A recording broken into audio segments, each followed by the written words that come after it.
Welcome to my world. இன்னைக்கு சுவையான chicken 65 recipe எப்படி செய்கிறதுன்றதை பார்க்கலாம்.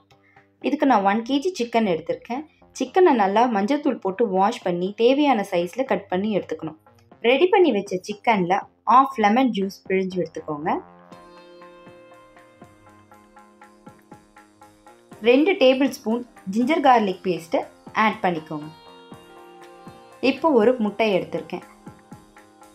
முட்டையை உடச்சி ஊற்றுனதுக்கு அப்புறமா தேவையான அளவுக்கு சால்ட் ஆட் பண்ணிக்கிறேன்.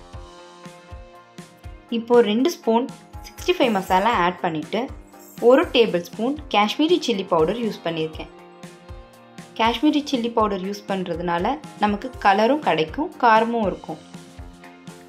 எக்ஸ்ட்ரா கலர் தேவைப்படாது. இப்போ இது எல்லாத்தையும் நல்லா மிக்ஸ் பண்ணி 30 மினிட்ஸ் மேரினேட் பண்ணி வச்சிடணும்.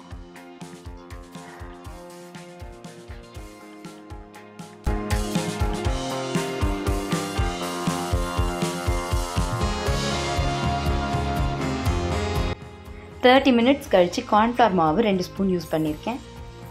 கார்ன்ஃப்ளவர் மாவு கடைசியாக எண்ணெயில் பொரிக்கிறதுக்கு முன்னாடி தான் யூஸ் பண்ணணும். முதலையே போட்டிங்கன்னா உப்பு காரம்லாம் சிக்கனில் ஊறாது.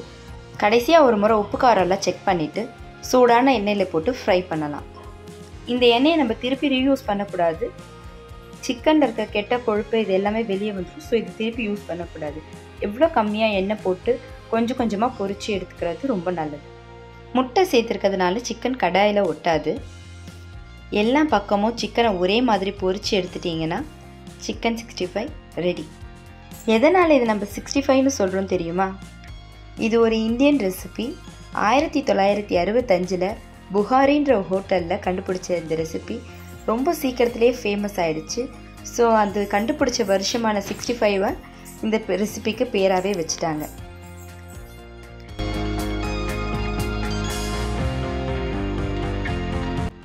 இப்போ இதோட நல்லா மெலிசாக கட் பண்ண ஆனியன், லைட்டாக பெப்பர் போட்டு சாப்பிட்டிங்கன்னா டேஸ்டியான 65 ரெசிபி ரெடி.